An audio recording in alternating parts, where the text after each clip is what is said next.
घर के दरवाजे पर घोड़े की नाल लगाने से सफलता नहीं मिलती। घर के दरवाजे पर घोड़े की नाल लगाने से सफलता नहीं मिलती। सफलता के लिए खुद के दोनों पैरों पर घोड़े की नाल लगवानी पड़ती है। हेलो दोस्तों, आप सभी का स्वागत है आपके अपने यूट्यूब चैनल ऑपरेशन विजय में। दोस्तों, मैं हूं अखिलेश यादव। जैसा कि हम लोग एडवांस मैथ में पढ़ रहे हैं, ट्रिग्नोमेट्री हमने समाप्त किया एकदम मजबूती के साथ।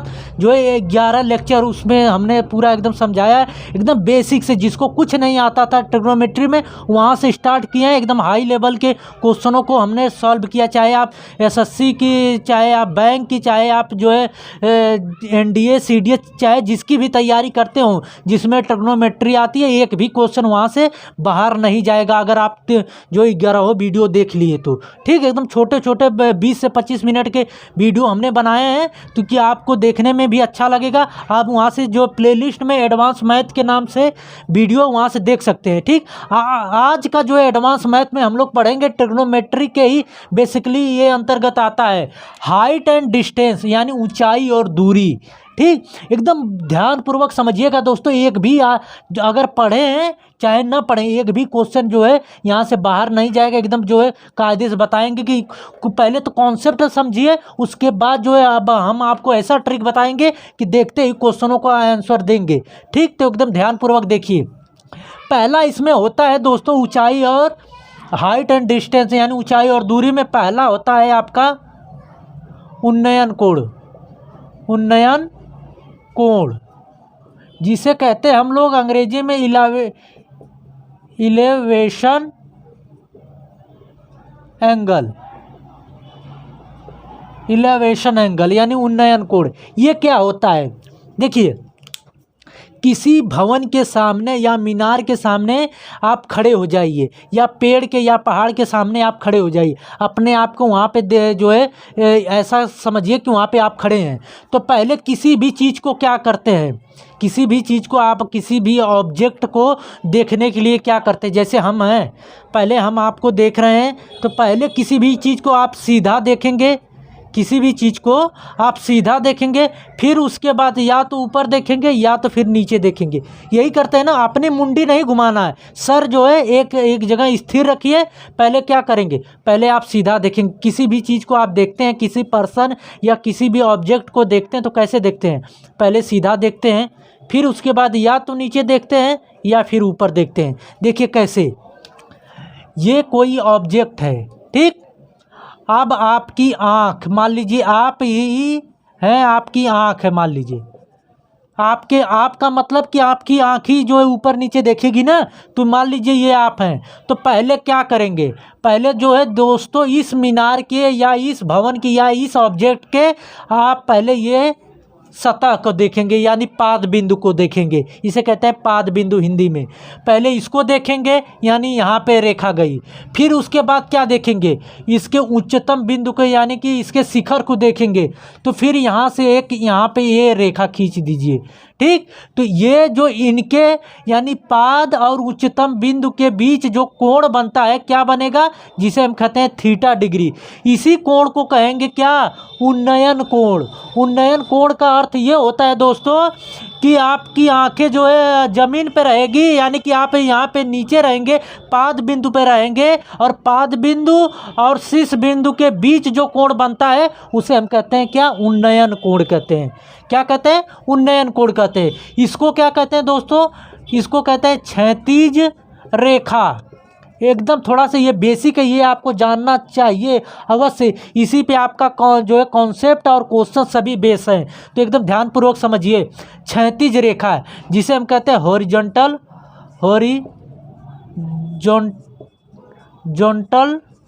लाइन। Horizontal line. ठीक, और इसे कहते हैं ऊर्ध्वाधर रेखा, जिसे हम करते हैं वर्टिकल लाइन। ठीक, ये आपकी कहलाएगी दोस्तों दृष्टि रेखा। क्या कहलाएगी, दृष्टि रेखा। यानी आपकी आंखें की किरणें जो है कहाँ पे जा रही हैं, इस मीनार के जो है उच्चतम बिंदु यानी शिखर पे बन रही हैं, तो इसे दृष्टि रेखा कहेंगे। इसे क्षैतिज रेखा कहते हैं यानी हॉरिजॉन्टल लाइन, ऐसे हम ऊर्ध्वाधर रेखा यानी वर्टिकल लाइन कहते हैं। समझ में आई बात। और उन्नयन कोण क्या होता है ये समझ में आया। अब इसके बाद होता है अवनमन कोण। क्या होता है? अवनमन कोण। ये उन्नयन कोण हो गया, इसको मिटा दे रहे, वीडियो तो रोक के लिख लीजिएगा दोस्तों। इसके बाद होता है आपका अवनमन कोण। दूसरा होता है अवनमन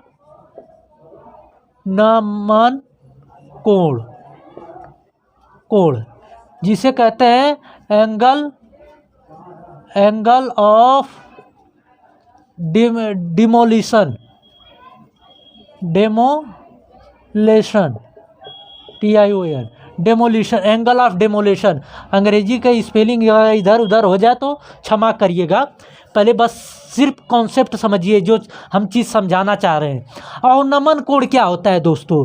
अब उन्नयन कोण में आप क्या करते थे, अपने आप को या अपनी आँख को जो है ज़मीन पे रख के जो है उसको देखते थे, किसी भी ऑब्जेक्ट को। लेकिन अवनमन कोण में क्या होता है, एंगल ऑफ डेमोलिशन में अपने आप को जो किसी पहाड़ या किसी मकान या किसी भी ऊंचे स्थान पे रखिए और वहाँ से किसी ऑब्जेक्ट को देखेंगे।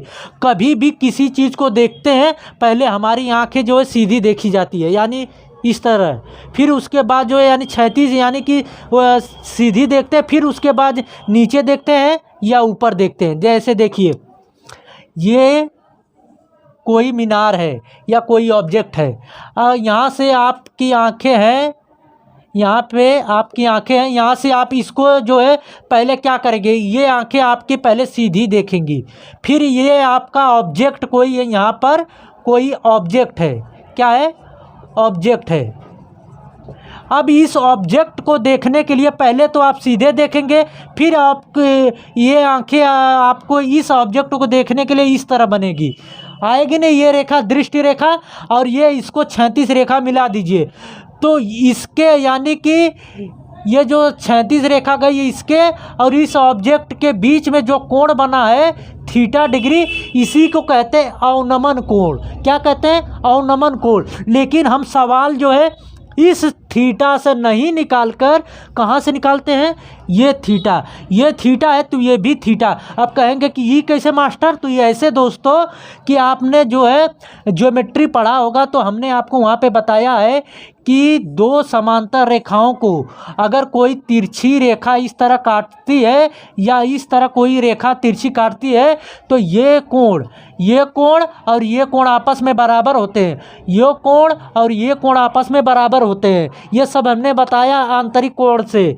तो उसी तरह ये कोण और ये कोण, ये दोनों समांतर रेखाएं हैं कि नहीं, ये और ये दोनों समांतर हैं, तो इनके बीच में जो कोण ये बन रहा है ये थीटा, तो ये भी आपका थीटा बनेगा। कभी भी अगर कहे अवनमन कोण की बात करें तो ये थीटा, मान लीजिए 60 कहे 60 डिग्री अवनमन कोण बन रहा है तो ये 60 बनेगा, तो डायरेक्ट इसको जो है 60 मानिएगा। अब आप यहाँ से लगाइएगा कि ये 60, तो यहाँ से आपको क्वेश्चन सॉल्व होगा। कैसे हम बता रहे हैं, एक एक चीज़ करके हम आपको यहाँ पे बताएंगे। ये चीज़ तो हो गया अवनमन कोण और उन्नयन कोण की बात। अब हम लोग समझते हैं दोस्तों कि किसी ऑब्जेक्ट को आंतरिक कोण कैसे होता है। जैसे कि मान लीजिए ये आपकी कोई छोटी मीनार है या घर है, इस पे खड़े होकर आप किसी मीनार को देख रहे हैं, ये आपकी आंखें हैं, ठीक। एक एक चीज़ का आदेश देखिएगा। चैनल पे नए हैं तो इसे सब्सक्राइब कर लीजिए दोस्तों और बेल आइकन को दबा लीजिए कि आने वाले वीडियो का नोटिफिकेशन आपको मिलता रहे। कैसी लगी वीडियो कमेंट के माध्यम से ज़रूर बताना। अब देखिए ये आंखें हैं आपके इस बिंदु पर, पहले इसको देखेगी तो कहाँ देखेगी, यहाँ देखेगी, फिर जो है पहले तो सीधे देखेगी, सीधे कोण कोई नहीं बनता, फिर पहले इसके शीर्ष को देखेगी, फिर इसके पाद को देखेगी, शीर्ष और पाद के बीच में जो कोण बनेगा आंतरिक, ये थीटा बनेगा, ठीक। और एक तो इस तरह एक आपका ये रूल हो गया, और दूसरा रूल क्या है, कोई ऑब्जेक्ट जो है इससे बड़ा हो गया और ये जिस पे कोण आंतरित होना ये छोटा है, तब क्या बनता है, तब बनता है ऐसे दोस्तों। ये आंखें मान लीजिए यहाँ पर है, जैसे आपकी आंखें बदलेंगी कोण भी आपका बनना बदल जाएगा, ये ध्यान रखिएगा। अब आपको इसको देखना है तो पहले यहाँ पे देखेंगे, फिर इसके बाद जो है यहाँ पे देखेंगे, यानी इसके शीर्ष को फिर इसके पाद को देखेंगे। शीर्ष और पाद के बीच में जो कोण बनेगा ये थीटा डिग्री होगा। एक एक चीज़ समझ रहे हैं ना। तो इस तरह आप जो है कोण को अंतरित करके कोण कैसे बनता है ये समझ सकते हैं। अब हम लोग कुछ ट्रिक समझते हैं। बेसिकली आपको तीन ही चीज़ आता है, या तो 30 डिग्री पे कोण अंतरित दे देगा, या तो जो है 60 डिग्री पे दे देगा, या तो आपके 45 यानी 30 डिग्री, 60 डिग्री और 45 डिग्री। इन्हीं तीन कोणों पर ही आधारित क्वेश्चन जो है आपके 70 से 75% जो है क्वेश्चन आते हैं एग्जाम में। तो देखिए ध्यानपूर्वक एक एक जी देखिए, अगर हमें कह दे 30 डिग्री के लिए, जैसे कि कोई मकान है, ये कोण बन रहा, ये मकान है आपका, और यहाँ से ये उन्नयन कोण नीचे बनेगा, हमेशा उन्नयन कोण नीचे बनेगा। तो ये उन्नयन कोण 30 डिग्री बन रहा है, ठीक। तो ये आपका दोस्तों अगर बेसिकली ये ऊंचाई अगर यक्स है, ये ऊंचाई यक्स है, तो ये 2x हो जाएगी और ये x √3 हो जाएगी। आई बात समझ में कि नहीं मेरी बात। ये अगर यक्स ऊंचाई है किसी भी मीनार की, अगर आपसे दे देगा कि किसी भी एक मीनार है उसकी ऊंचाई 50 मीटर है और उस पर उन्नयन कोण 30 डिग्री का बन रहा है, तो पूछ देगा कि उस बिंदु से और उस मीनार की दूरी बताइए। तो ये यक्स है तो ये x √3 हो जाएगा, यानी ये 50 है तो ये 50 √3 हो जाएगा। ये कैसे निकल के आता है? ये ऐसे निकल के आता है। ये जैसे देखिए, ये आपका √3 थीटा डिग्री है। अगर आपको ये और ये निकालना रहे या ये निकालना रहे तो कैसे निकालते हैं? आपको ये पता है ना, ये लंब होता है, ये कर्ण होता है, ये आधार होता है। तो अगर आपको ये दोनों में रेशियो चाहिए तो क्या चाहिए? ये होता है लंब बटे में कर्ण किसका होता है? साइन थीटा बराबर होता है। यानी थीटा का मान क्या है? 30 डिग्री। तो साइन 30 डिग्री बराबर क्या हो जाएगा? लंब बटे में कर्ण, यानी लंब बटे में कर्ण। तो 30 डिग्री का मान कितना होता है? साइन 30 डिग्री का। इसमें आपको ये तो पता रहना चाहिए अवश्य, इसमें कोई ट्रिक नहीं होता है। हाँ, ये जरूर है कि इसको याद करने की विधि हमने बताया है कि आप भूलेंगे नहीं। जो है ट्रिग्नोमेट्री के पहले दूसरे लेक्चर में आप देखिएगा, हमने बताया है कि कैसे इसको याद रख सकते हैं। रटना नहीं है, रटेंगे भूल जाएंगे पेपर में। जितना अच्छे से याद रहेगा कॉन्सेप्ट वही काम देता है। तो साइन 30 डिग्री का मान होता है 1/2। तो ये आपका लंब बटे में कर्ण। तो रेशियो में जानते हैं ना, ये सामने वाली चीज़ें, यानी कि इसके सामने की ये नंबर इसका होगा और इसके सामने का ये इसका होगा। यानी लंब अगर 1 है तो ये आपका 2 होगा। आई बात समझ में? यानी इसका ये दुगुना होता है। वही हमने आपको बताया, ये अगर x है तो ये 2x होगा, इसका दुगुना होगा, ठीक। अब ये चीज़ समझ गए। अब अगर इसको निकालना हो, ये आधार, तो आधार लंब बटे में आधार क्या होता है? tan थीटा होता है। थीटा बराबर 30 है तो tan 30 डिग्री बराबर क्या हो जाएगा? लंब बटे में आधार। तो ये 30 डिग्री tan 30 का मान कितना होता है दोस्तों? 1/√3 होता है। तो लंब बटे में आधार, ये लंब के सामने की नंबर कौन है? 1 है। आधार के सामने का नंबर जो है √3, यानी ये 1 है तो ये √3 हो जाएगा। यही चीज़ हम आपको डायरेक्ट बता रहे थे कि अगर ये यक्स होगा रट डालिएगा, इसको रटना ही आपको, तो बहुत काम देता है एग्ज़ाम में। ये यक्स है तो ये 2x होगा, ये यक्स √3 हो जाएगा। क्लियर? समझ में आया चीज़? अब देखिए, ये तो हो गया 30 डिग्री के लिए। अगर आपको 60 डिग्री के लिए चाहिए तब क्या करेंगे? 60 इसी का दुगना होता है। तो 60 के लिए चाहिए मेरे भाई, ये 60 डिग्री के लिए एंगल अंतरित हो रहा है। तब ये जो कर्ण की लंबाई है ये सेम रहती है, ये 2x रहता है, लेकिन यही बदल जाता है। लंब आधार हो जाता है, आधार लंब बदल जाता है। यानी बेसिकली ये x रहेगा तो ये x √3 हो जाएगा। आई बात समझ में? ये कैसे हुआ? ये भी उसी तरह हुआ। अगर एक बार साइन थीटा बराबर निकालेंगे तो ये साइन 60 बराबर होता है लंब बटे में कर्ण। तो साइन 60 की वैल्यू होती है √3/2। तो ये आपका लंब हो जाएगा और ये जो हो जाएगा आपका कर्ण। और जब ये आधार निकालेंगे तो लंब बटे में आधार किसका होता है? tan थीटा का होता है। tan थी यानी tan 60 अंश की वैल्यू क्या होते हैं √3, तो √3 हो जाएगी, यानी ये लंब है, ये लंब है तो ये √3 हो जाएगा और ये आपका 1 हो जाएगा। आई बात समझ में, क्लियर हुआ? तो यहाँ से आप याद रख सकते हैं 30 का है तो यानी कि ऊंचाई आपकी x है तो ये 2x, ये x √3। ये अगर 60 डिग्री है तो ये आपका 2x रहेगा, आपका ये x हो जाएगा, ये x √3 हो जाएगा। अब एक चीज़ हमने और बताया आपको 45 डिग्री के लिए, 45 डिग्री के लिए मेरे भाई मेरे दोस्त, ये 45 डिग्री के लिए क्या होता है, ये यक्स होता है, ये भी यक्स होगा, यानी लंब भी आपका यक्स होगा, ये भी यक्स होगा और ये यक्स √2 हो जाएगा। बस कुछ नहीं करना, इतना याद रखना है आपको ऊंचाई और दूरी में। ये यक्स है यानी ये 10 रहेगा तो ये भी 10 रहेगा और ये बन जाएगा बस 10 √2 होगा डायरेक्ट। देखिए जब हम क्वेश्चन बताएंगे आपको बड़ा मज़ा आएगा करने में, कहेंगे कि हाँ ये एक्चुअली में सही चीज़ है। आपको ये क्लियर हो गया? चलें अब क्वेश्चन, जैसे अगर हम आपको एग्जाम्पल के थ्रू बताएं तब क्या होगा। जैसे कह दे कि एक मीनार है जिसकी ऊंचाई जो है ये 10 मीटर है और इसके जो है उन्नयन कोण 30 डिग्री बन रहा है। तो कह रहा है कि वो उस बिंदु से मीनार के बिंदु की दूरी बताइए। तो कैसे क्या करेंगे, हमने कहा आपको ये 10 है, ये 30 बन रहा है तो ये 10 हो, तो ये 10 √3 हो जाएगा।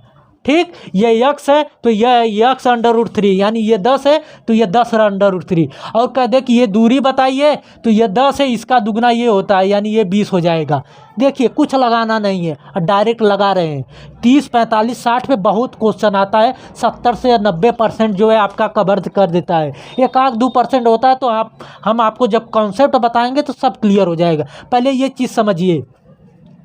अब देखिए दोस्तों, अगर आप कह दे कि एक मीनार है जिसकी ऊंचाई आपको मान लीजिए कि कह दे कि ये आपकी ऊंचाई जो है 15 √3 दे दे, 15 ऊंचाई जो है 15 √3 दे दे और कह दे कि ये उन्नयन कोण जो है 60 डिग्री बन रहा है। अब 60 के लिए हमने कंडीशन क्या बताया था कि ये यक्स होगा, ये यक्स √3 होता है। तो यहाँ पे देख 15 √3 में √3 से डिवाइड कर दीजिए, √3 से डिवाइड करेंगे तो कितना आ गया, ये 15 दूरी, यानी ये 15 तो ये 15 √3 और ये दूरी पूछ दे तो इसकी आधार की ये दुगनी हो जाएगी 30। क्लियर, समझ में आया? एक चीज़ें कैसे लगा रहे हैं, क्वेश्चन पे चलते हैं तो और अच्छे से समझ में आएगा। ठीक, तो आपके सामने ये क्वेश्चन है एसएससी सीजीएल का क्वेश्चन है टियर 2 का। चाहे जिस भी एग्ज़ाम की तैयारी करते हो कॉन्सेप्ट क्लियर रहना चाहिए, चाहे आप आरआरबी, ग्रुप डी, एनटीपीसी किसी भी एग्ज़ाम में ये जरूर आता है ऊंचाई और दूरी से 1 से 2 क्वेश्चन। किसी ऊर्ध्वाधर स्तंभ के पाद बिंदु से 60 मीटर दूरी पर क्षैतिज तल पर स्थित एक बिंदु पर उसके शीर्ष का उन्नयन कोण 30 डिग्री है तो स्तंभ की ऊंचाई पूछा है। क्या कहा है, एक स्तंभ है। ठीक, एक स्तंभ है, एक किसी ऊर्ध्वाधर स्तंभ के पाद बिंदु से 60 मीटर, इस पाद बिंदु से मतलब इससे 60 मीटर दूरी पर 60 मीटर दूरी पर क्षैतिज तल पर स्थित एक बिंदु से, क्षैतिज तल पर स्थित एक बिंदु से उसके शीर्ष का उन्नयन कोण, ये शीर्ष का उन्नयन कोण मतलब ये वाला कोण कितना है, 30 डिग्री है। ये दूरी जो है 60 मीटर है तो स्तंभ की ऊंचाई पूछा है, यानी ये एच पूछा है। तो कॉन्सेप्ट देखिए कैसे निकालते हैं। देखिए अगर आपको ये निकालना है तो देखिए ये थीटा डिग्री मतलब 30 डिग्री है तो लंब इसको कहते हैं, इसको आधार कहते हैं। तो लंब बटे में आधार किसका वैल्यू होती है, tan थीटा बराबर लंब बटे में आधार होता है, यानी थीटा बराबर 30 है तो tan 30 बराबर हो जाएगा आपका लंब बटे में आधार, यानी एच बटे में 60 डिग्री। ठीक, तो tan 30 की वैल्यू कितनी होती है, 1/√3 होता है बराबर एच बटे में 60। अब देखिए एच जो है 60 को इधर ला दीजिए, एच को रहने दीजिए, तो एच बराबर क्या आ जाएगा आपका निकल के आ जाएगा दोस्तों, ये जाएगा इधर तो 60 बटे में √3। जब √3 है तो नीचे नहीं रहना चाहिए √3, तो √3 से ऊपर नीचे मल्टीप्लाई कर दीजिए। अब जो है √3 से यहाँ मल्टीप्लाई करेंगे तो ये जो है 3 निकल के आएगा। अब ये 3 से काटेंगे, ये 20 बार में कट जाएगा तो एच बराबर क्या आ गया, 20 √3 मीटर, 20 √3 मीटर ये ऊंचाई निकल के आ गई, 20 √3। अब देखिए इसको अगर आप डायरेक्ट लगाना चाहें तो कैसे लगाएंगे, ये अगर 30 है तो ये यक्स है, तो ये यक्स √3 रहना चाहिए। आई बात समझ में, ये अगर यक्स है तो ये यक्स √3, लेकिन ये आपको क्या दिया है, 60 दिया है, तो 60 कैसे होगा, तो इसमें जो है क्या करिए, डायरेक्ट जो है 60 में √3 से डिवाइड कर दीजिए। डायरेक्ट जो है √3 से 60 में √3 से डिवाइड करेंगे तो ये √3 से ऊपर √3 से नीचे मल्टीप्लाई कर दीजिए, क्योंकि √3 नीचे नहीं रहता। ये 3 हो गया, अब ये कटेगा 20 में, ये 20 √3 आ गया कि नहीं, यानी ये 20 √3 रहेगा तो ये 60 बन जाएगा। आई बात समझ में, क्लियर हुआ ये क्वेश्चन। तो इस तरह हम लोग ऐसे ही लगाएंगे। आई होप कि ये वीडियो आप लोगों को अच्छी लगी होगी दोस्तों। तो अभी तक चैनल को सब्सक्राइब नहीं किया, सब्सक्राइब कर लीजिए और बेल आइकन को दबा लीजिए कि आने वाली वीडियो का नोटिफिकेशन मिलता रहे। ये आपका झलक था, इसमें हमने आपको कॉन्सेप्ट बताया, जो है एकदम बेसिक से समझाया आपको। अगले वीडियो से हम लोग डायरेक्ट लगाएंगे, कुछ सेकेंडों में ऐसे ही देख देख डायरेक्ट मारेंगे। ये तो पहले कॉन्सेप्ट आपका बिल्डअप होना चाहिए। जिस भी क्वेश्चन में अगर आप नहीं सोच पाएंगे कि कैसे क्या होगा, तो ये कॉन्सेप्ट रहेगा तो आप लगा सकते हैं। दोनों में थर्ड लेग चलेंगे कि जिस भी आपको जो भी समझ में आ जाए वही आपके लिए बेस्ट है। ठीक, हम तो कहेंगे ये आप जो है थोड़ा सा प्रयास करिए, 1-2 बार कंसंट्रेट होकर समझिए, ये आपके लिए बेस्ट होगा डायरेक्ट लगाने के लिए। ये यक्स, ये 2x, ये यक्स √3, ये 30 के लिए 60 रहेगा, तो ये उल्टा हो जाएगा इसका, ये सेम रहेगा। ठीक, 45 के लिए ये दोनों सेम रहते हैं, ये यक्स √2 हो जाता है। बस 3 चीज़ याद रखना, फिर उसके बाद तो आपकी हर एक क्वेश्चन आपकी मुट्ठी में। ठीक, तो मिलते हैं नेक्स्ट वीडियो में। जय हिंद।